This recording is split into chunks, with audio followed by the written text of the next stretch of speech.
+1 തന്നെ CA foundation അങ്ങ് പഠിച്ചു തുടങ്ങിയാലോ എന്നുള്ള കൺഫ്യൂഷനിലല്ലേ നിങ്ങൾ? ഇൻ ദിസ് വീഡിയോ നിങ്ങൾ എങ്ങനെ പഠിച്ചാൽ CA ഫൗണ്ടേഷൻ +1 +2 കൂടെ തന്നെ കംപ്ലീറ്റ് ചെയ്യാമെന്നും എന്തൊക്കെ സർവീസുകളാണ് ട്രിപ്പിൾ ഓഫർ ചെയ്യുന്നതെന്ന് നമ്മൾ നോക്കും. ഓക്കെ, സോ CA ഫൗണ്ടേഷൻ എന്ന് പറയുമ്പോൾ CA കോഴ്സിൽ 4 ലെവലുകളിൽ ആദ്യത്തെ ലെവലാണ് we have foundation, Inter, articleship and final. So foundation ലെവലിൽ നിങ്ങൾ കൊമേഴ്സ് എൻട്രൻസ് റൂട്ട് എടുക്കുക മീൻസ് +1 +2 കൂടെ നിങ്ങൾ ഫൗണ്ടേഷന് വേണ്ടി പ്രിപ്പയർ ചെയ്യുന്നു. 2 വർഷത്തെ പ്രിപ്പറേഷന് ശേഷമായിരിക്കും ആഫ്റ്റർ യുവർ +2 ബോർഡ് എക്സാമിനേഷൻ നിങ്ങൾ CA ഫൗണ്ടേഷൻ എക്സാമിനേഷൻ ആ മെയിൽ എഴുതുന്നുണ്ടാവുക. സോ ഈ ഒരു വീഡിയോയിൽ നമ്മൾ കവർ ചെയ്യുന്നത് ആരൊക്കെയാണ് നിങ്ങളുടെ ഫാക്കൾട്ടി പോൾ, ഓരോ സബ്ജക്ട്സും എടുക്കുന്ന ഫാക്കൾട്ടീസ് ആരൊക്കെയാണ് നമ്മൾ പരിചയപ്പെടും. റെക്കോർഡഡ് ക്ലാസ്സുകളായിട്ട് നിങ്ങൾക്ക് ക്ലാസ്സസ് വരുമ്പോൾ അതിൻ്റെ സ്ട്രക്ചർ എങ്ങനെയാണ്, നിങ്ങൾ എങ്ങനെ ക്ലാസ്സസ് കാണണം എന്നുള്ളത് കവർ ചെയ്യും. ട്രിപ്പിൾ ഐ പ്രൊവൈഡ് ചെയ്യുന്ന ബാക്കി services like mentorship, work book, examinations, ഇതൊക്കെ എന്താണെന്നുള്ളത് നമ്മൾ ഡിസ്കസ് ചെയ്യും. ഓക്കെ, സോ ആദ്യം തന്നെ നമുക്ക് സബ്ജക്ട്സ് നോക്കാം. CA ഫൗണ്ടേഷൻ ലെവലിൽ നിങ്ങൾക്ക് 4 സബ്ജക്റ്റാണ് പഠിക്കാനുള്ളത്. അക്കൗണ്ടൻസിയും ബിസിനസ് ലോയും ഡിസ്ക്രിപ്റ്റീവ് പേപ്പറാണ്. അതുപോലെ തന്നെ quantitative aptitude, maths, logical reasoning, statistics, ഈ 3 പേപ്പറിൻ്റെ കോമ്പിനേഷനാണ് അത് എക്കണോമിക്സും പേപ്പർ 3 and 4 അത് രണ്ടും ഒബ്ജക്റ്റീവ് പേപ്പേഴ്സുമാണ്. സോ അക്കൗണ്ട്സും ലോയും ഫൗണ്ടേഷൻ ലെവൽ കഴിഞ്ഞ് ഇന്റർ ലെവലിലും ഫൈനൽ ലെവലിലൊക്കെ നിങ്ങൾക്ക് പഠിക്കാനുള്ളതാണ്. ബട്ട് ബാക്കി 2 പേപ്പറും അങ്ങനെയല്ല, ഫൗണ്ടേഷന് മാത്രമേ നിങ്ങൾക്ക് പഠിക്കാനുള്ളൂ. മാത്സ് അവിടെയാണുള്ളത്. ഓക്കെ, ഇനി ആസ് യു ക്യാൻ സീ 100 മാർക്സിനാണ് ഓരോ പേപ്പേഴ്സിനും എക്സാം ഇടുന്നുണ്ടാവുക. അതിൽ 400 മാർക്സിൽ 200 മാർക്സ് നിങ്ങൾക്ക് പാസ്സാവാൻ വേണം, 50%. പക്ഷെ ഓരോ സബ്ജക്റ്റിനും 50% വേണ്ട പാസ്സാവാൻ. സബ്ജക്റ്റിന് 40 മാർക്സ് കിട്ടിയാൽ നിങ്ങൾ പാസ്സാകും. ബട്ട് ഓൾ ടുഗെദർ ഗ്രൂപ്പിൽ 400-ൽ 200 മാർക്ക് കിട്ടുമോ, 50% കിട്ടുമ്പോഴായിരിക്കും നിങ്ങൾ പാസ്സാവുന്നുണ്ടാവുക. ഇനി ഈ ഒരു പേപ്പറിൻ്റെ നേച്ചർ നമ്മൾ ഓൾറെഡി പറഞ്ഞു, പാസ് മാർക്സ് പറഞ്ഞു. Here you can see the pass marks. ഇനി അതിൽ നോക്കേണ്ട കാര്യം എന്ന് പറഞ്ഞിട്ട് ക്ലാസ് അവേഴ്സസ് ആണ്. നോക്കിയേ, ട്രിപ്പിൾ ഐയിൽ റെക്കോർഡഡ് ക്ലാസ്സസ് ആയിട്ട് ഈ 4 സബ്ജക്റ്റിൻ്റെയും ക്ലാസ്സുകൾ നിങ്ങൾക്ക് അവൈലബിൾ ആക്കി തരും നമ്മൾ. അപ്പോൾ അതിൽ നോക്കിക്കഴിഞ്ഞാൽ ഏകദേശം ഒരു 300 അവേഴ്സിൻ്റെ ക്ലാസ്സുകളാണ് 4 സബ്ജക്റ്റ് ടുഗെദർ നിങ്ങൾക്ക് വരിക. +1-ലും +2-ലും അപ്പോൾ ഒരു 50-60% നിങ്ങൾ +1-ലും ബാക്കി +2-ലുമായിട്ടായിരിക്കും നിങ്ങൾ ഈ ഒരു സബ്ജക്ട്സ് കവർ ചെയ്യുക. അപ്പോൾ ഓരോ ദിവസവും എത്ര റെക്കോർഡിങ്സ് കാണണം എന്നുള്ളത് നമ്മൾ നിങ്ങൾക്ക് ഷെഡ്യൂളായിട്ട് തരുന്നുണ്ടാകും. ആ ഷെഡ്യൂൾ അനുസരിച്ച് വീക്കെൻഡിൽ നിങ്ങൾക്ക് എക്സാമിനേഷൻസും ഉണ്ടായിരിക്കും. അപ്പോൾ നിങ്ങൾ എപ്പോൾ എൻറോൾ ചെയ്യുന്നോ അതനുസരിച്ചിട്ടാണ് നിങ്ങൾക്ക് ഈ ഷെഡ്യൂളും അതിൻ്റെ എക്സാമിനേഷൻസും വരിക. സോ ഒരു 2 ഇയറിലേക്ക് നമ്മൾ ഈ എക്സാംസ് പ്ലാൻ ചെയ്യുമ്പോൾ ആ എക്സാംസ് നിങ്ങൾ കറക്റ്റായിട്ട് എഴുതി പോവുകയാണെന്നുണ്ടെങ്കിൽ 2 ഇയർ കൊണ്ട് എൻ്റയർ റെക്കോർഡിങ്സും അതിൻ്റെ റിവിഷൻസും എക്സാംസും നിങ്ങൾക്ക് കംപ്ലീറ്റ് ആകും. സോ മാർച്ചിൽ നിങ്ങൾ ബോർഡ് എക്സാമിനേഷൻ, ഇപ്പോൾ നിങ്ങൾ +1 പഠിക്കുമ്പോൾ മാർച്ച് 2027-ലാണ് നിങ്ങൾ +2 ബോർഡ് എക്സാം എഴുതുക. അത് കഴിഞ്ഞിട്ട് മെയ് 2027-ലാണ് നിങ്ങൾക്ക് CA ഫൗണ്ടേഷൻ എക്സാമിനേഷൻസ് വരിക. സോ +1 +2 കൂടെ നിങ്ങൾ ഈ 300 അവേഴ്സിൻ്റെ റെക്കോർഡിങ്സും സ്ട്രക്ചറലി കണ്ടുതീരും, അതിൻ്റെ എക്സാമിനേഷൻസും എഴുതിയിട്ടുണ്ടായിരിക്കും. Then after your board examination നിങ്ങൾ റിവിഷൻ ചെയ്യും. ഈ ഒരു റിവിഷന് ശേഷമായിരിക്കും മെയ്യിലെ CA ഫൗണ്ടേഷൻ എക്സാമിനേഷന് വേണ്ടി നിങ്ങൾ റെഡി ആവുന്നത്. ഓക്കെ, ആ രീതിയിലാണ് ക്ലാസ് സ്ട്രക്ചർ ചെയ്തിട്ടുള്ളത്. ഇനി +1 +2 കൂടെ പഠിക്കണോ, ഇത് +2-ന് ശേഷം പഠിച്ചാൽ മതിയോ എന്നുള്ളതാണ്. അതിൽ മേജർ ബെനിഫിറ്റ് എന്ന് പറയുന്നത് നിങ്ങൾ സേവ് ചെയ്യാൻ പോകുന്ന ടൈമാണ്. ഇപ്പോൾ ആഫ്റ്റർ +2 ആണ് നിങ്ങൾ പഠിക്കുന്നതെന്നുണ്ടെങ്കിൽ നിങ്ങൾ 2027 മാർച്ചിൽ +2 കഴിയുന്നു അല്ലേ. +2 കഴിഞ്ഞിട്ട് ദെൻ നിങ്ങൾ ഫൗണ്ടേഷൻ്റെ ക്ലാസ്സുകൾ സ്റ്റാർട്ട് ചെയ്യുന്നത് ഏപ്രിൽ, മെയ്, ജൂൺ മന്തുകളിലായിരിക്കും. ആ ഒരു ക്ലാസ്സുകളിൽ എൻറോൾ ചെയ്യുമ്പോൾ നിങ്ങൾ എക്സാമിനേഷൻസ് ഒരു 7 to 8 മന്ത്സിൻ്റെ ക്ലാസ്സൊക്കെ കഴിഞ്ഞ് നിങ്ങൾ എക്സാം എഴുതുന്നത് നെക്സ്റ്റ് ജാനുവരി 2028-ലായിരിക്കും. ഇൻസ്റ്റെഡ് നിങ്ങൾ +1 +2 കൂടെ ഫൗണ്ടേഷൻ പഠിക്കുകയാണെന്നുണ്ടെങ്കിൽ ഫൗണ്ടേഷൻ എക്സാമിനേഷൻസ് നിങ്ങൾ ജസ്റ്റ് ആഫ്റ്റർ യുവർ മാർച്ചിൽ ബോർഡ് എക്സാമിനേഷൻ ആ മെയ്യിൽ തന്നെ നിങ്ങൾ ഫൗണ്ടേഷൻ എക്സാമിനേഷൻ എഴുതും. സോ അവിടെ ക്രാക്ക് ചെയ്താലും നിങ്ങൾക്ക് തന്നെ അറിയാം അറൗണ്ട് ഒരു 6 to 8 months മിനിമം നിങ്ങൾക്ക് എന്ത് ചെയ്യാൻ പറ്റുന്നുണ്ടാവും, സേവ് ചെയ്യാൻ പറ്റുന്നുണ്ടായിരിക്കും. അപ്പോൾ നേരത്തെ തന്നെ ഫൗണ്ടേഷൻ പാസ്സാകാം. +2 കഴിഞ്ഞാൽ ഉടനെ തന്നെ നിങ്ങൾക്ക് എന്ത് ചെയ്യാം, ഫൗണ്ടേഷൻ എക്സാം എഴുതുന്നു, പാസ്സാവുന്നു, ഇൻ്റർമീഡിയറ്റിലേക്ക് നിങ്ങൾക്ക് ജോയിൻ ചെയ്തിട്ട് പോകുന്നു. ഇനി ഫൗണ്ടേഷൻ അത്ര ഈസി ആണോ, എല്ലാവർക്കും പോസിബിൾ ആണോ എന്നൊരു ഡൗട്ട് വരും. എല്ലാവർക്കും പോസിബിൾ ആയിട്ടുള്ളൊരു സംഭവമൊന്നും അല്ല. പക്ഷേ പോസിബിൾ ആയിട്ടുള്ള ഒരുപാട് ആളുകൾ നിങ്ങളുടെ ഇടയിലുണ്ടായിരിക്കും. അപ്പോൾ അത് പറ്റുമോ ഇല്ല എന്നുള്ളത് നിങ്ങൾ ട്രൈ ചെയ്ത് നോക്കിയാൽ മാത്രമേ അറിയത്തുള്ളൂ. So try. 2 വർഷത്തെ സമയം കൊണ്ട് കുറച്ച് പഠിച്ച് നമുക്ക് പോയി ഒരു എക്സാമിനേഷൻസ് നമുക്ക് അധികം പ്രഷറൊന്നും ഇല്ലാതെ എഴുതി നോക്കാം. അത് കിട്ടിയാൽ കിട്ടിയില്ല എന്നുണ്ടെങ്കിൽ നമുക്ക് 1 year ഫുൾ ഇയർ കോഴ്സായിട്ട് പഠിക്കാം. അത്രേ ഉള്ളൂ. ട്രൈ ചെയ്ത് നോക്കണം അല്ലേ. മേ ബി നമുക്ക് സേവ് ചെയ്യാൻ പറ്റുന്ന ടൈം നമ്മൾ വേസ്റ്റ് ആക്കി കളയേണ്ട ആവശ്യമില്ലല്ലോ. അപ്പം നിങ്ങളുടെ പ്രിപ്പറേഷൻ ടൈം എന്ന് പറയുന്നത് 2 full years ആയിട്ടായിരിക്കും വരുന്നുണ്ടാവുക. കോച്ചിങ് ഫീസസ് കമ്പയർ ചെയ്താലും റെഗുലർ ആയിട്ട് നിങ്ങൾ ആഫ്റ്റർ +2 പഠിക്കുന്നതിൻ്റെ പകുതി കോച്ചിങ് ഫീസസ് നിങ്ങൾക്ക് കൊമേഴ്സ് ആൻഡ് റൂട്ടിൽ പഠിക്കുമ്പോൾ വരുന്നുള്ളൂ. ഒബിയസ്ലി നമ്മൾ ഫൗണ്ടേഷൻ നേരത്തെ പാസ്സായാൽ ഇൻട്രും നേരത്തെ പാസ്സാകും, ഫൈനലും നേരത്തെ പാസ്സാകും അല്ലേ. അപ്പം ജോബും നേരത്തെ തന്നെ പോസിബിൾ ആയിരിക്കും. അപ്പോൾ നേരത്തെ തന്നെ നിങ്ങൾക്ക് ജോബിനും എൻറോൾ ചെയ്യാൻ വേണ്ടി പറ്റുന്നുണ്ടായിരിക്കും. സോ ഈ 2 ഫുൾ ഇയർ എന്ന് പറയുമ്പോൾ നിങ്ങൾ ഉദ്ദേശിക്കേണ്ടത് +1 കൂടെ ഇപ്പം തന്നെ നിങ്ങൾ എൻറോൾ ചെയ്താലാണ് ഏറെക്കുറെ നിങ്ങൾക്ക് ഫുൾ ഇയേഴ്സ് ആയിട്ട് 2 വർഷം കിട്ടുന്നുണ്ടായിരിക്കാം. നിങ്ങൾ +1 ലാസ്റ്റ് ഒക്കെ ജോയിൻ ചെയ്താൽ 1 ഇയർ ആയിട്ട് അത് പിന്നെയും ചുരുങ്ങി പോകുന്നുണ്ടാകും, അല്ലെങ്കിൽ 1.5 ഇയർ ആയിട്ടൊക്കെ ചുരുങ്ങുന്നുണ്ടാകും. സോ അറ്റ് ദ ഏർലിയസ്റ്റിൽ ജോയിൻ ചെയ്താൽ അത്രയും ടെൻഷൻ ഫ്രീ ആയിട്ട് നമുക്ക് എന്ത് ചെയ്യാൻ വേണ്ടി പറ്റും, ഓരോ ദിവസവും പഠിക്കേണ്ട അവേഴ്സ് കുറഞ്ഞു വരും. ഇപ്പം നിങ്ങൾ ഇപ്പം തന്നെ എൻറോൾ ചെയ്യുവാണെങ്കിൽ ഒരു 1.5 to 2 hours ആ ഒരു റേഞ്ചിൽ നിങ്ങൾ ഓരോ ദിവസവും സ്പെൻഡ് ചെയ്താൽ തന്നെ നിങ്ങൾക്ക് ഈസിലി ഫൗണ്ടേഷൻ്റെ റെക്കോർഡിങ്സും കണ്ട് അതിൻ്റെ അഡീഷണൽ ക്വസ്റ്റ്യൻസും കഴിഞ്ഞ് എക്സാംസ് ഒക്കെ എഴുതി അങ്ങ് സ്മൂത്ത്ലി പോകാം. അപ്പോൾ നിങ്ങളുടെ board exam, Onam, Christmas exams ഇതിനോടൊന്നും ചേർന്ന് വരുന്ന ഡേയ്സിൽ നമ്മൾ ഷെഡ്യൂൾ ഇടുന്നുണ്ടാവില്ല. നിങ്ങൾക്ക് ഫുള്ളി നിങ്ങളുടെ +1 +2 തന്നെ ഫോക്കസ് ചെയ്യുകയും കൂടി ചെയ്യാം. നിങ്ങളുടെ വെക്കേഷൻ ടൈമിലും ആഫ്റ്റർ എക്സാം ഫ്രീ ടൈമിലും ഒക്കെ ആയിരിക്കും നമ്മൾ ഷെഡ്യൂൾസ് കൂടുതൽ ഫോക്കസ് ചെയ്യുക. എന്നാലും ഒരു ഡെയിലി ബേസിസിൽ നിങ്ങൾ നിങ്ങളുടെ ബോർഡ് എക്സാമിനുള്ള പ്രിപ്പറേഷൻ്റെ കൂടെ ഒരു ഡെയിലി 1.5 to 2 hours ഒക്കെ നിങ്ങൾ മാറ്റി വെക്കണം. ഇപ്പോൾ തന്നെ എൻറോൾ ചെയ്യുവാണെന്നുണ്ടെങ്കിൽ നിങ്ങൾ എത്രത്തോളം ലേറ്റ് ആയിട്ട് ജോയിൻ ചെയ്യുന്നോ അതനുസരിച്ച് ഡെയിലി നിങ്ങൾ എടുക്കേണ്ട അവേഴ്സ് കൂടി വരും. സോ +1 തന്നെയുള്ള കുട്ടികൾ +2 ആയിട്ട് എൻറോൾ ചെയ്യാമെന്ന് വിചാരിക്കേണ്ട ആവശ്യമില്ല. ഇപ്പോൾ എൻറോൾ ചെയ്താൽ അത്രയും ഫ്രീ ആയിട്ട് പഠിക്കാം, ടെൻഷൻ അത്രയും കുറഞ്ഞിരിക്കും അല്ലേ, ആ ഒരു പ്രഷർ അത്രയും കുറഞ്ഞിരിക്കും. അപ്പോൾ +1 പഠിച്ച കാര്യങ്ങളൊക്കെ റിവൈസ് ചെയ്യാൻ ഇടയ്ക്ക് ഒന്ന് എക്സാം എഴുതി നോക്കിയാൽ മതി, കുഴപ്പമുണ്ടാവില്ല. പണ്ട് പഠിച്ചത് മറന്നു പോകുന്നുള്ള ടെൻഷനോ കാര്യങ്ങളോ ഒന്നും വേണ്ട. ഇടയ്ക്ക് നമുക്ക് ഫുൾ റിവിഷൻ എക്സാമിനേഷൻസ് ഒക്കെ വരും ആഫ്റ്റർ +1. അതൊക്കെ എഴുതി പോവുകയാണെന്നുണ്ടെങ്കിൽ നമുക്ക് ട്രാക്കിൽ തന്നെ ആയിരിക്കും. നേരത്തെ തുടങ്ങുന്നതാണ് എപ്പോഴും ബെറ്റർ. ഇനി നമ്മുടെ ഫാക്കൽറ്റീസ് അറിയാൻ നോക്കാം. ഇതിൽ നമ്മൾ CA ആഷിഫ് സാറാണ് നമ്മളുടെ അക്കാഡമിക് ഹെഡ്. ഓരോ സബ്ജക്റ്റ് വൈസ് നോക്കുമ്പോഴത്തേക്ക് അക്കൗണ്ടിങ്ങിൻ്റെ പേപ്പർ പഠിപ്പിക്കുന്നത് CA ജോബിൻ സാറും CA സീന മാമും രോഹിത് സാറും ചേർന്നിട്ടായിരിക്കും. ബിസിനസ് ലോയുടെ പേപ്പർ കൊടുക്കുന്നത് ഞാൻ തന്നെയാണ്, CA അഖില നാരായണൻ. ഇനി നിങ്ങളുടെ QA ക്വാണ്ടിറ്റേറ്റീവ് ആപ്റ്റിറ്റ്യൂഡ്, അതിൽ മാത്സ് സ്റ്റാറ്റിസ്റ്റിക്സ് കവർ ചെയ്യുന്നത് മനസാറാണ്, ലോജിക്കൽ റീസണിങ് കവർ ചെയ്യുന്നത് വിഷ്ണു സാറാണ്. ഇനി എക്കണോമിക്സിലേക്ക് വരുമ്പോഴത്തേക്ക് വിഷ്ണു സാറും അക്മൽ സാറും ചേർന്നിട്ടായിരിക്കും എക്കണോമിക്സിൻ്റെ പോർഷൻസ് നിങ്ങൾക്ക് കവർ ചെയ്യുന്നത്. ഇനി നിങ്ങൾക്ക് വളരെ പരിചയമുള്ളൊരു സംഭവമാണ് ഞാൻ ഈ സ്ക്രീനിൽ കാണിക്കുന്നത്. എന്തായത് നിങ്ങളുടെ അക്കൗണ്ടൻസിയുടെ +1 സിലബസ് ആണ് അല്ലേ, നിങ്ങൾക്ക് നല്ല ഫെമിലിയർ ആയിരിക്കുമല്ലോ ഇത്. ഇനി ഇതിൻ്റെ അപ്പുറത്ത് കുറച്ച് ടിക്സ് കിടപ്പുണ്ട്. അതെന്താണെന്നറിയാവോ? മറ്റൊന്നുമല്ല, നിങ്ങളുടെ സിലബസിൽ CA ഫൗണ്ടേഷൻ്റെ സിലബസും മാച്ച് ആവുന്ന ചാപ്റ്റേഴ്സാണ് ഞാൻ ടിക്കിട്ട് വെച്ചിരിക്കുന്നത്. എന്ന് വെച്ചാൽ എന്താ, നിങ്ങളുടെ അക്കൗണ്ടൻസിയുടെ അതേ സിലബസ് ആണ് CA ഫൗണ്ടേഷൻ ലെവലിലും നിങ്ങൾക്ക് പഠിക്കാനുള്ളത്. +2 അക്കൗണ്ടൻസും കൂടെ ആകുമ്പോൾ അതും കംപ്ലീറ്റ് ആയി. ഇനി അടുത്ത പേപ്പർ എടുത്ത് നോക്കിയാലോ, നിങ്ങളുടെ എക്കണോമിക്സ് എടുത്ത് നോക്കിയാൽ ഇത് ഞാൻ ഈ ടിക്കിട്ട് വെച്ചിരിക്കുന്ന ഇത്രയും ചാപ്റ്റേഴ്സ് നിങ്ങൾക്ക് CA ഫൗണ്ടേഷനും പഠിക്കാനുണ്ട്.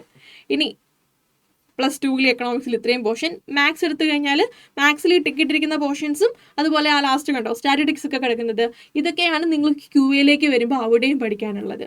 ഇനി +2 മാത്സും കണ്ടോ, നിങ്ങളുടെ സിലബസിൽ ഇത്രയും കോമൺ ഏരിയാസ് എവിടെയും ഉണ്ട്. അതേപോലെ തന്നെ CA ഫൗണ്ടേഷൻ നിങ്ങൾക്ക് പഠിക്കാനുണ്ട്. സോ +1 +2 വേറെ എന്തൊക്കെയോ, അത് കൂടാതെ extra 300 hours, additional problem solving hours, വേറെ എന്തൊക്കെയോ കുറേ സാധനം പഠിക്കുക. അങ്ങനെ നിങ്ങൾ വിചാരിക്കേണ്ട ആവശ്യമുണ്ടോ? ഇല്ല. +1 +2 നിങ്ങൾ എന്താണോ പഠിക്കേണ്ടത് അതൊക്കെ തന്നെയാണ് ഫൗണ്ടേഷനിൽ ഒരു 60-70% നിങ്ങൾ പഠിക്കാൻ പോകുന്നത്. അപ്പോൾ ഫൗണ്ടേഷൻ ലെവലിൽ അതിൻ്റെ കൂടെ എക്സ്ട്രാ കുറച്ച് ടോപ്പിക്കുകൾ ഈ സബ്ജക്റ്റുകൾക്കെല്ലാം വരുന്നുണ്ടായിരിക്കും. ഇനി ഈ ചാപ്റ്റേഴ്സിൽ തന്നെ ഒരു പൊട്ടിക്ക് ഇച്ചിരിയും കൂടെ ടഫായിട്ടുള്ള കുറച്ച് പ്രോബ്ലംസും കൂടെ മേ ബി നിങ്ങൾക്ക് വരുന്നുണ്ടാവും. ചില ചാപ്റ്റേഴ്സ് അങ്ങനെ തന്നെ അത്രയും നിങ്ങൾക്ക് പഠിക്കാനും ഉള്ളൂ. സോ അതൊരു 100% 300 hours ഒക്കെ എക്സ്ട്രാ നിങ്ങളുടെ വർക്ക് ലോഡിലേക്ക് ആഡ് ആകും എന്നൊന്നും നിങ്ങൾ വിചാരിക്കേണ്ട ആവശ്യമില്ല. നിങ്ങൾ പ്രോപ്പർലി പ്ലാൻ ചെയ്ത് സ്ട്രക്ചർ ചെയ്ത് പോവുകയാണെങ്കിൽ നിങ്ങൾക്ക് അറിയാമല്ലോ നിങ്ങളുടെ സിലബസ് എന്താ +1 +2 നിങ്ങൾ പഠിക്കാനുള്ളത്. അതിനോട് അലൈൻ ചെയ്യുന്ന രീതിയിൽ തന്നെ നിങ്ങൾക്ക് എന്ത് ചെയ്യാം, ഫൗണ്ടേഷനും കൂടെ നിങ്ങൾക്ക് ക്ലാസ്സുകൾ ഒന്ന് പ്ലാൻ ചെയ്ത് മുന്നോട്ട് കൊണ്ടുപോയി കഴിഞ്ഞാൽ പോസിബിൾ ആയിരിക്കും. സോ അതൊരു ഓവർ ബർഡൻ ആയിട്ടോ ഒരു എക്സ്ട്രാ ആയിട്ടോ നിങ്ങൾ വിചാരിക്കേണ്ട. എനിവേ ഒരു നോർമൽ +1 +2 പഠിക്കുന്നതിനേക്കാളും കൂടുതൽ എഫേർട്ടും കാര്യങ്ങളും നിങ്ങൾ ഇടണം. പക്ഷേ അതിനുള്ള റിവാർഡ് ഒരുപാട് കൂടുതലാണ്. ഞാൻ നേരത്തെ പറഞ്ഞ ടൈം സേവിങ്സ് ആയിക്കോട്ടെ, ജോബ് കിട്ടുന്നതായിക്കോട്ടെ, നിങ്ങൾക്ക് +2 കഴിഞ്ഞാൽ ഉടനെ ഇന്ററിലേക്ക് വരാനുള്ളൊരു ഗോൾഡൻ ഓപ്പർച്യൂണിറ്റിക്ക് വേണ്ടിയല്ലേ. സോ ഇച്ചിരി എക്സ്ട്രാ എഫേർട്ട് ഇട്ട് നോക്കണം. പക്ഷേ അത് വലിയൊരു വർക്ക് ലോഡ് ആവില്ല. ഈ ഒരു ഇത്രയും സിലബസ് ഒരേപോലെ നിങ്ങൾക്ക് രണ്ടിടത്തും കവർ ചെയ്യാനുള്ളത് തന്നെയാണ്. ഇനി നമ്മുടെ സർവീസിലേക്ക് വരുമ്പോഴത്തേക്ക് യു ഹാവ് വർക്ക് ബുക്ക്. നമ്മുടെ ICA എന്ന് പറഞ്ഞ ഇൻസ്റ്റിറ്റ്യൂട്ട് ആണല്ലോ CAയുടെ എക്സാമിനേഷൻസും കാര്യങ്ങളൊക്കെ കണ്ടക്ട് ചെയ്യുക, institute of chartered accountants of India. So ICA നിങ്ങൾക്ക് പ്രാക്ടീസ് ചെയ്യാൻ വേണ്ടി കുറേ പ്രാക്ടീസ് ക്വസ്റ്റ്യൻസും മോക്ക് എക്സാമിനേഷൻസും പഴയ ക്വസ്റ്റ്യൻ പേപ്പറും ഒക്കെ തരാറുണ്ട്. ഇത് ഫുൾ എല്ലാ ക്വസ്റ്റ്യൻസും നമ്മൾ എവിടെ കൊണ്ടുവന്നിട്ടുണ്ട്, നമ്മുടെ വർക്ക് ബുക്കിൽ കൊണ്ടുവന്നിട്ടുണ്ട്. അതിൻ്റെ എല്ലാം പ്രോബ്ലം സോൾവ് ചെയ്താകും നിങ്ങൾ എന്ത് ചെയ്യുന്നുണ്ടാവുക, പ്രാക്ടീസ് ചെയ്യുന്നുണ്ടാവുക. നിങ്ങൾ പഠിച്ച് നിങ്ങൾക്ക് മനസ്സിലായിട്ടുണ്ടോ എന്ന് നോക്കുക. സോ നിങ്ങൾക്ക് ഈ ഒരു questions full chapter wise divide ചെയ്ത് ടോപ്പിക് വൈസ് ടോപ്പിക്കായിട്ട് നിങ്ങളുടെ വർക്ക് ബുക്കിലുണ്ട്. നിങ്ങളൊരു ചെറിയൊരു ടോപ്പിക് എടുത്ത് പഠിച്ചാലും ആ ടോപ്പിക്കിൽ ICAI ഇതുവരെ ചോദിച്ചിട്ടുള്ള ക്വസ്റ്റ്യൻസ് എല്ലാം നിങ്ങൾക്ക് എന്ത് ചെയ്യാൻ വേണ്ടി പറ്റും, ചെയ്ത് നോക്കിയിട്ട് നിങ്ങൾ പഠിച്ചത് നിങ്ങൾക്ക് ക്ലിയർ ആണോ എന്നുള്ളത് ചെക്ക് ചെയ്യാൻ വേണ്ടി പറ്റും. സോ വർക്ക് ബുക്ക് ഫാക്കൽറ്റീസും ക്ലാസ്സിൽ സോൾവ് ചെയ്തായിരിക്കും പോകുന്നുണ്ടാവുക. സോ ഈ 300 hours എന്ന് പറയുന്നത് ക്ലാസ്സസ് മാത്രമല്ല, ഈ 300 hours മേജർ പോർഷൻസും പ്രോബ്ലം സോൾവിങ്ങിലേക്കും കൂടെ ആയിരിക്കും. അപ്പോൾ നിങ്ങൾ ഓൾറെഡി പഠിച്ച സാധനം നിങ്ങൾക്ക് മനസ്സിലായോ എന്നും കൂടെ ചെക്ക് ചെയ്ത് പോകാനുള്ള ടൈമാണ് 300 hours വരിക എന്നുള്ളത് ഓർക്കുക. ഇനി മെൻറ്റർഷിപ്പിലേക്ക് വരുമ്പോഴത്തേക്ക് മെൻറ്റർഷിപ്പ് ലൈവായിട്ടും റെക്കോർഡിംഗ് ആയിട്ടും ഒക്കെ അവൈലബിൾ ആകും. എങ്കിലും മന്ത്ലി ഒരു 2 lives എങ്കിലും നിങ്ങൾക്ക് മിനിമം വരുന്നുണ്ടായിരിക്കും. അപ്പോൾ അതിൽ കൂടുതൽ ക്ലാസ്സുകളല്ല നിങ്ങൾക്ക് എടുത്തു തരുന്നത്. മെൻറ്റർഷിപ്പിലൂടെ അല്ല നിങ്ങൾക്ക് ക്ലാസ് കിട്ടുക. മെൻറ്റർഷിപ്പ് നിങ്ങളുടെ ഡൗട്ട് ക്ലിയറൻസസിനും നിങ്ങൾക്ക് എക്സ്ട്രാ അഡീഷണൽ ഇപ്പോൾ എക്സാംസ് ഒക്കെ കണ്ടക്ട് ചെയ്യുമല്ലോ, ഈ വീക്കിൽ ഇന്നത് പഠിക്കാൻ പറയുന്നു, എന്നിട്ട് ആ വീക്കെൻഡിൽ അതിൻ്റെ എക്സാമിനേഷൻസ് ഇടുന്നു. ആ എക്സാമിനേഷൻസിൽ നിങ്ങൾക്ക് എന്തെങ്കിലും ഡൗട്ടോ കാര്യങ്ങളോ ഉണ്ടെങ്കിൽ അത് ചോദിക്കാനും, അതിൻ്റെ ഒരു QP ഡിസ്കഷൻസ് എന്തെങ്കിലും ആവശ്യമുണ്ടെങ്കിൽ അത് നടത്താനും, അങ്ങനെയുള്ള ലൈവുകളും നിങ്ങളോട് കമ്മ്യൂണിക്കേറ്റ് ചെയ്യേണ്ട സ്ട്രാറ്റജീസും കാര്യങ്ങളൊക്കെ പറഞ്ഞു തരാനും ഒക്കെ ആയിട്ടായിരിക്കും മെൻറ്റേഴ്സ് ലൈവ് കണ്ടക്ട് ചെയ്യുന്നത്. സോ മെൻറ്റേഴ്സിൻ്റെ ലൈവ് എന്ന് പറയുന്നത് ക്ലാസ് എടുത്ത് തരാൻ വേണ്ടിയല്ല, നിങ്ങളുടെ എൻ്റയർ സിലബസിലെ ക്ലാസ് റെക്കോർഡിങ്സ് ആയിട്ടായിരിക്കും നിങ്ങൾക്ക് അവൈലബിൾ ആവുന്നുണ്ടാവുക. സോ മെൻറ്റേഴ്സിൻ്റെ സർവീസുകൾ ചോദിച്ച് വാങ്ങിക്കാന്നുള്ളതാണ്. ഓരോരുത്തർക്കും ഓരോ രീതിയിലായിരിക്കും വേണ്ടത്. എല്ലാ ദിവസവും ഒരു മെൻറ്ററിന് നിങ്ങളെ വിളിച്ചിട്ട് എന്തെങ്കിലും ഡൗട്ട് ഉണ്ടോ എന്ന് ചോദിക്കാൻ പറ്റില്ല. അപ്പോൾ നിങ്ങൾക്ക് എന്തെങ്കിലും ഡൗട്ട് ഉണ്ടെങ്കിൽ വാട്സപ്പിലായിക്കോട്ടെ, മെൻറ്റേഴ്സ് ഇതുപോലെ വിളിക്കുന്ന ലൈവ് മീറ്റിങ്ങിലായിക്കോട്ടെ, ഇവിടെ എല്ലാ മെൻറ്റേഴ്സ് അവൈലബിൾ ആണ്. നിങ്ങളുടെ ആൻസർ ഷീറ്റ് വാല്യുവേഷന് വേണമെന്നുണ്ടെങ്കിൽ മെൻറ്ററിനോട് ചോദിച്ചതൊന്ന് വാല്യൂ ചെയ്തിട്ട് എന്തെങ്കിലും പ്രശ്നം ഉണ്ടെങ്കിൽ പറയുമോ, ഞാൻ എങ്ങനെ ഇമ്പ്രൂവ് ചെയ്യേണ്ടതെന്ന് പറയുമോ എന്നുള്ളത് ചോദിക്കാം. ഇടയ്ക്ക് എല്ലാ പേർപ്പസും വാല്യൂ ചെയ്ത് തരാൻ എന്താണെങ്കിലും പറ്റില്ല. ബട്ട് ഇടയ്ക്ക് നമ്മൾ എന്ത് ചെയ്യും, നിങ്ങളുടെ റാൻഡംലി പിക്ഡ് ആയിട്ടുള്ള കുറേ പേർപ്പസ് ഒക്കെ എടുത്ത് നമ്മൾ നോക്കും, നിങ്ങളുടെ പ്രസൻറ്റേഷൻ എങ്ങനെയുണ്ട്, നിങ്ങൾ ആൻസർ എഴുതുന്ന രീതി എങ്ങനെയുണ്ടെന്നൊക്കെ. അപ്പോൾ അതൊക്കെ വെച്ചിട്ടായിരിക്കും നിങ്ങൾക്ക് ഇമ്പ്രൂവ്മെൻറ്റ് സജഷൻസും കാര്യങ്ങളൊക്കെ മെൻറ്റേഴ്സ് തരുന്നുണ്ടാവുക. സോ മാക്സിമം മെൻറ്റേഴ്സുമായിട്ട് ടച്ചിൽ തന്നെ ഇരിക്കുക എന്നുള്ളത് നിങ്ങളുടെ റെസ്പോൺസിബിലിറ്റി. ഓക്കെ. ദെൻ എക്സാമിനേഷൻസ് നമ്മൾ പറഞ്ഞു, ഓരോ വീക്കിലും നമ്മൾ ഷെഡ്യൂൾ തരും. ആ ഷെഡ്യൂൾ അനുസരിച്ച് നിങ്ങൾ എക്സാംസ് എഴുതി പോവുക. അപ്പം ഒരു 2 വർഷം കൊണ്ടാണ് ഈ കോഴ്സ് പ്ലാൻ ചെയ്യുന്നതെന്നുണ്ടെങ്കിൽ ആ 2 വർഷം കൊണ്ട് തീരുന്ന രീതിയിലായിരിക്കും നിങ്ങൾക്ക് വീക്ക്ലി അല്ലെങ്കിൽ 2 വീക്ക് കൂടുമ്പോൾ എക്സാമിനേഷൻസ് തരിക. അപ്പോൾ അത് ആ ഷെഡ്യൂളിൽ പോയാലാണ് പറഞ്ഞ ഫിക്സഡ് ഡ്യൂറേഷനിൽ നിങ്ങൾക്ക് കോഴ്സ് കംപ്ലീറ്റ്ലി തീർക്കാൻ പറ്റുന്നുണ്ടാവുക. ഇനിയിപ്പോൾ നിങ്ങൾ +1 എൻഡിലാണ് ജോയിൻ ചെയ്യുന്നതെങ്കിൽ നിങ്ങൾക്ക് 2 വർഷം കംപ്ലീറ്റ് ഉണ്ടാവില്ലല്ലോ. ആ 1 വർഷത്തിന് തീരുന്ന രീതിയിലുള്ള ഷെഡ്യൂളായിരിക്കും നിങ്ങൾക്ക് അന്നേരം തരിക. അപ്പോൾ ആ ഷെഡ്യൂൾ അനുസരിച്ച് നിങ്ങൾക്ക് ഫുള്ള് പോർഷൻസ് തീരണം എന്നുണ്ടെങ്കിൽ തരുന്ന ഷെഡ്യൂൾ ഫോളോ ചെയ്യുക. അതാത് സമയത്ത് എക്സാം എഴുതുക, റിവിഷൻ എക്സാംസ് എഴുതുക, അങ്ങനെ തന്നെ പോവുക. ഓക്കെ. അപ്പം എക്സാംസ് എന്ന് പറയുമ്പോൾ നിങ്ങൾക്ക് ഓരോ ചാപ്റ്റർ വൈസ് എക്സാമിനേഷൻസ് 2-3 ചാപ്റ്റേഴ്സിൻ്റെ എക്സാമിനേഷൻസ് ഉണ്ടാകും. റിവിഷൻ എക്സാംസ് +1 ഒക്കെ തീരുമ്പോൾ അതുവരെ കഴിഞ്ഞ പോർഷൻസിൻ്റെ എക്സാംസ് ഉണ്ടാകും. നിങ്ങളുടെ ബോർഡ് എക്സാമിനേഷൻ കഴിഞ്ഞിട്ടുള്ള റിവിഷൻ ടൈം വരുമല്ലോ, ആ ഒരു ടൈമിൽ ഫുൾ മോക്ക് ടെസ്റ്റുകൾ ഉണ്ടാകും. അങ്ങനെ പല ടൈപ്പ് ഓഫ് എക്സാമിനേഷൻസ് നമ്മൾ കണ്ടക്ട് ചെയ്യുന്നുണ്ടാകും. പിന്നെ റിവിഷൻ ഏരിയയ്ക്ക് വരുമ്പോഴത്തേക്ക് ദാറ്റ് മീൻസ് മാർച്ചിൽ കഴിഞ്ഞ് ഏപ്രിലും പിന്നെ മെയിൽ ഒരു ഹാഫും, ഈ ഒരു 1.5 month ആയിരിക്കും നിങ്ങൾ ഫുൾ സ്ട്രെച്ചിൽ റിവിഷന് പോകുന്നുണ്ടാവുക. ആ ടൈമിൽ നിങ്ങൾക്കും നമ്മുടെ ഓഫ്ലൈൻ പഠിക്കുന്ന കുട്ടികൾക്കും ഇതിന് മുന്നേ എക്സാം എഴുതി റിപ്പീറ്റ് ചെയ്യുന്ന കുട്ടികളുണ്ടാവും. അവർക്ക് എല്ലാവർക്കും യൂസ്ഫുൾ ആവുന്ന രീതിയിൽ ഇൻസ്റ്റിറ്റ്യൂട്ട് തരുന്ന മോഡൽ ടെസ്റ്റ് പേപ്പേഴ്സിൻ്റെയും റിവിഷൻ ടെസ്റ്റ് പേപ്പേഴ്സിൻ്റെയും പ്രീവിയസ് ടെസ്റ്റ് പേപ്പേഴ്സിൻ്റെയും ഒക്കെ നമ്മൾ എന്ത് ചെയ്യുന്നുണ്ടാകും, ഫാക്കൾട്ടീസിൻ്റെ റിവിഷൻ സെക്ഷൻസും കാര്യങ്ങളും നടത്തുന്നുണ്ടാകും. അത് യൂഷ്വലി നമ്മൾ സോഷ്യൽ മീഡിയാസ് യൂട്യൂബ് വഴിയായിരിക്കും പോകുക, കാരണം എല്ലാവർക്കും അതിൻ്റെ ബെനിഫിറ്റ് കിട്ടിയിട്ട് ഓർത്തിട്ട്. അതുപോലെ തന്നെ ഫൈനൽ ലാബ് സെഷൻസ് ഉണ്ടാകും. എക്സ്പെക്റ്റഡ് ഏരിയാസ് ഏതൊക്കെ ഏരിയ എന്നായിരിക്കും ക്വസ്റ്റ്യൻസ് വരിക എന്നൊക്കെ ഫാക്കൾട്ടീസ് അതിൽ ഡിസ്കസ് ചെയ്യുന്നുണ്ടാകും. സോ ഈ ടൈപ്പ് ഓഫ് സെക്ഷൻസ് എല്ലാം ഭയങ്കര പ്രൊഡക്റ്റീവ് ആയിട്ടുള്ള സെഷൻസ് ആണ്. അത് സോഷ്യൽ മീഡിയാസ് വഴിയാണ് കിട്ടുന്നത്. ബട്ട് സ്റ്റിൽ അത് ഭയങ്കര ഇമ്പോർട്ടൻ്റ് ആണ്. ആ റിവിഷനും കൂടെ നിങ്ങൾ ഉറപ്പായിട്ടും കവർ ചെയ്തിട്ടുണ്ടാവണം. പിന്നെ as part of foundation course നിങ്ങൾ ചെയ്യേണ്ട 2 രജിസ്ട്രേഷൻസ് ഉണ്ട്. നിങ്ങളുടെ കോഴ്സിൻ്റെ രജിസ്ട്രേഷനും എക്സാം രജിസ്ട്രേഷനും. കോഴ്സ് രജിസ്ട്രേഷൻ എന്ന് പറയുമ്പോൾ CA ഫൗണ്ടേഷൻ എന്ന് പറയുന്ന കോഴ്സിൽ നിങ്ങൾ എൻറോൾ ചെയ്യുന്നു. അപ്പോൾ ICAയിൽ നിങ്ങൾ 9,000 rupees അടച്ചിട്ട് കോഴ്സ് രജിസ്റ്റർ ചെയ്യും. ഈ രജിസ്ട്രേഷൻ 1 time ആണ്. നിങ്ങൾ ഇനി 1-2 തവണ എക്സാം അറ്റൻഡ് ചെയ്യേണ്ടി വന്നാലും ഈ രജിസ്ട്രേഷൻ ഫീസ് പിന്നെ അടയ്ക്കേണ്ട. നിങ്ങൾ ഫൗണ്ടേഷൻ കോഴ്സ് രജിസ്റ്റർ ചെയ്ത് കഴിഞ്ഞാൽ ഫൗണ്ടേഷനിൽ നിങ്ങൾ സ്റ്റുഡൻ്റ് ആയി കഴിഞ്ഞു, നിങ്ങൾക്ക് എക്സാം രജിസ്ട്രേഷൻ മാത്രം ചെയ്താൽ മതി ഉണ്ടാകും. സോ എക്സാം രജിസ്ട്രേഷൻ 1,500 rupees അടച്ചിട്ട് എന്നാണോ എക്സാം എഴുതുക ഏകദേശം ഒരു 1.5 മാസം മുമ്പ് എക്സാം വിൻഡോ ഓപ്പൺ ആവുന്ന സമയത്തായിരിക്കും നിങ്ങൾ ചെയ്യുക. സോ സെക്കൻഡ് ടൈം നിങ്ങൾ എക്സാം റിപ്പീറ്റ് ചെയ്യുവാണെങ്കിൽ ഈ എക്സാം രജിസ്ട്രേഷൻ പിന്നെയും ചെയ്യണം. കോഴ്സ് രജിസ്ട്രേഷൻ പിന്നെ റിപ്പീറ്റ് ചെയ്യേണ്ട ആവശ്യമില്ല. ഫൗണ്ടേഷൻ പാസ്സായി കഴിഞ്ഞാൽ നിങ്ങൾക്ക് ഇന്ററിൻ്റെ കോഴ്സ് രജിസ്ട്രേഷൻ ആയിരിക്കും പിന്നെ ചെയ്യുക. അത് ഫൗണ്ടേഷൻ പാസ്സായിട്ടാണ്. ഓക്കെ. ഇനി കോഴ്സ് രജിസ്ട്രേഷൻ ചെയ്യേണ്ട ടൈം ഇമ്പോർട്ടൻ്റ് ആണ്. നിങ്ങൾ May 2027 എക്സാമിനേഷൻ എഴുതാൻ പോകുന്നത്. അതുകൊണ്ട് തന്നെ January 1, 2027 അതിന് മുന്നേ തന്നെ നിങ്ങൾ എന്ത് ചെയ്തിട്ടുണ്ടാവണം, 4 മാസം മുന്നേ തന്നെ കോഴ്സ് രജിസ്ട്രേഷൻ നിർബന്ധമായിട്ട് ചെയ്തിട്ടുണ്ടാവണം. സോ കോഴ്സ് രജിസ്ട്രേഷൻ വിട്ടുപോകരുത്. ഒത്തിരി നേരത്തെ ചെയ്യണമെന്നൊന്നുമില്ല. ഏകദേശം നിങ്ങളുടെ +2 സ്റ്റാർട്ട് ചെയ്യുന്ന സമയത്ത് നിങ്ങൾ കോഴ്സ് രജിസ്ട്രേഷൻ അങ്ങ് ചെയ്യുന്നതാണ് നല്ലത്. കോഴ്സ് രജിസ്ട്രേഷൻ ചെയ്യുമ്പോഴാണ് ICAയുടെ നിങ്ങൾക്ക് പഠിക്കാനുള്ള മെറ്റീരിയലും കാര്യങ്ങളും ഒക്കെ നിങ്ങൾക്ക് റിസീവ് ചെയ്യുന്നുണ്ടാവുക. ഓക്കെ. ഇനി ഇത്രയൊക്കെ കേട്ടപ്പോഴത്തേക്ക് അല്ല എക്സ്ട്രാ അവേഴ്സ് ഉണ്ട്, ക്ലാസ്സസ് ഉണ്ട്, സിലബസ് ഒക്കെ നമ്മൾ കണ്ടിട്ടുണ്ട്, ഫീസിൻ്റെ കാര്യങ്ങളൊക്കെ കേട്ടു. ഇപ്പോഴും സംശയം ഉണ്ടായിരിക്കും ഇതൊക്കെ പറ്റുമോ, +1 +2 കൂടെയൊക്കെ ഇതൊക്കെ ഇത്രയും വലുതൊക്കെ പഠിച്ചു കഴിഞ്ഞാൽ ചിലപ്പോൾ താങ്ങുമോ എന്നൊരു ഡൗട്ട് ഉണ്ടാകും. ആ ഡൗട്ട് തീർക്കാനാണ് ഞാൻ ഇത്തവണത്തെ റിസൾട്ടിൽ നിന്ന് ഇൻസ്റ്റാഗ്രാമിൽ വന്ന കുറച്ച് പോസ്റ്റേഴ്സ് എടുത്ത് ഞാനിവിടെ പ്ലേസ് ചെയ്തിരിക്കുന്നത്. ഇവരെല്ലാം നിങ്ങളെപ്പോലെ +1 +2 കൂടെ പഠിച്ച് പാസ്സായവരാണ്. നമ്മൾ ഈ കോഴ്സ് തുടങ്ങിയിട്ട് പാസ്സായ വേറെയും കുറേ കുട്ടികളുണ്ട് കേട്ടോ. ഞാൻ ഈ ലേറ്റസ്റ്റ് എക്സാമിനേഷനിൽ ഈ പറയുന്ന May 2025 റിസൾട്ട് വന്ന കുറച്ച് കുട്ടികളെ മാത്രമേ ഇവിടെ ഇട്ടിട്ടുള്ളൂ. അപ്പോൾ ഇവരെല്ലാം ഇത് പോസിബിൾ ആണ് എന്ന് കാണിച്ചു തന്നവരാണ്. അപ്പോൾ ഇങ്ങനെ ഒരു ഓപ്ഷൻ എടുത്ത് ട്രൈ ചെയ്ത് നോക്കിയില്ലായിരുന്നെങ്കിൽ ഇവൻ അവരിൽ പോലും പലരും വിചാരിച്ചിട്ടുണ്ടാവില്ല അവർക്ക് പാസ്സാവും എന്നുള്ള കാര്യം. But they made it. അപ്പോൾ ട്രൈ ചെയ്ത് നോക്കാം, may be possible for you അല്ലേ. സോ ഇനി ഒരു വൈൻഡ് അപ്പ് പാർട്ടായിട്ട് പറയുവാണെന്നുണ്ടെങ്കിൽ ഈ ഒരു കോഴ്സ് CA കോഴ്സ് സ്ട്രക്ചർ ചെയ്തിട്ട് CA കോഴ്സിൻ്റെ ഒരു എൻ്റെ സ്ട്രക്ചർ നോക്കിയാൽ നിങ്ങൾ എന്തൊക്കെ സ്കില്ല് ഡെവലപ്പ് ചെയ്താലാണ് നിങ്ങൾക്ക് അത് പാസ്സാകാൻ പറ്റുക എന്നുള്ളതാണ് ഇവിടെ ഇട്ടിരിക്കുന്നത്. ഒന്ന്, നിങ്ങൾക്ക് കോൺസെപ്റ്റുകളെ ക്ലാരിറ്റിയോടുകൂടി മനസ്സിലാക്കാൻ പറ്റണം. റൈറ്റിംഗ് സ്പീഡ് ഇമ്പോർട്ടൻ്റ് ആണ്. ടുഗെദർ വിത്ത് ദാറ്റ് ലെജിബിൾ ആയിട്ട് റീഡ് ചെയ്യാൻ പറ്റുന്ന രീതിയിൽ റൈറ്റ് ചെയ്യാൻ നിങ്ങൾ പ്രാക്ടീസ് ചെയ്യണം. ദെൻ നിങ്ങൾക്ക് നല്ല അനലിറ്റിക്കൽ സ്കിൽ ഉണ്ടായിരിക്കണം, ഓരോ കേസിനും ഏത് രീതിയിൽ ആൻസർ എഴുതണം എന്നുള്ളത്. ദെൻ കാൽക്കുലേറ്റർ സ്പീഡ് ഇമ്പോർട്ടൻ്റ് ആണ് അക്കൗണ്ടൻസി, മാത്സ് പോലുള്ള പേപ്പേഴ്സിലേക്ക് വരുമ്പോൾ.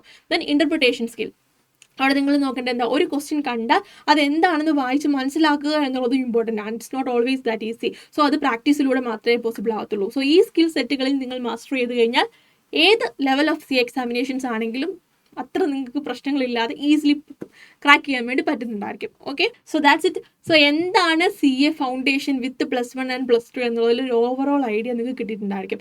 എന്തൊക്കെയാണ് ചെയ്യേണ്ടതെന്നുള്ളതും നിങ്ങൾക്കൊരു ഐഡിയ ഉണ്ട്. ഇനിയിപ്പം ചെയ്യണോ വേണ്ടയോ എന്നുള്ളത് നിങ്ങളുടെ ഡിസിഷൻ ആണ്.